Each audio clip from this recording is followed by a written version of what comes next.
I'm going to burn this stack of metal and turn it into wood grain. Let me explain. I'm not actually going to burn it, since burning metal would be almost impossible, but rather I'm going to fuse the plates together. This is the forge I'll be using to do that, and the steel block on top is there to provide extra pressure. This will help a lot with actually getting a good bond between the layers. And so we started off with 2 burners, which I didn't film because my mate switched to cameraman. This might be a bit excessive, but hopefully this will ensure a good enough bond, since I did skip most of the sanding last time. After fusing, I forged it down and removed the steel plates. I don't know if you've noticed, but one of the steel plates is still attached.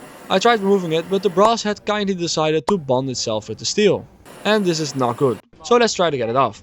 First I tried giving it a shock by heating it up and dropping it in some cool water. I'm just going to remove it the other way. Brute force. Which works really well. I did however absolutely wreck the chisel I was using, but hey, we got the steel plate off. Back to the boring work, removing all the edges of the billet, which are unusable and will only ruin the material if you leave them on. Here you see why. This piece looks good, all cleanly bonded. This piece however has a small part that didn't bond, which will split further and further if I don't remove it. In the end I had to remove all these pieces, but now we do have a clean billet. The next step will make this block look like wood grain. At least that's what I'm aiming for. This is really quite repetitive work and also takes a long time. I'll simplify it a bit.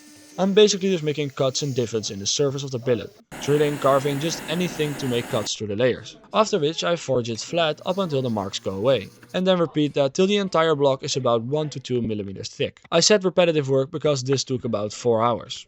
But we ended up with this, a beautiful and ready to use piece of wood grain mokumee gane. I'm really happy with how it turned out, but what should I make with it?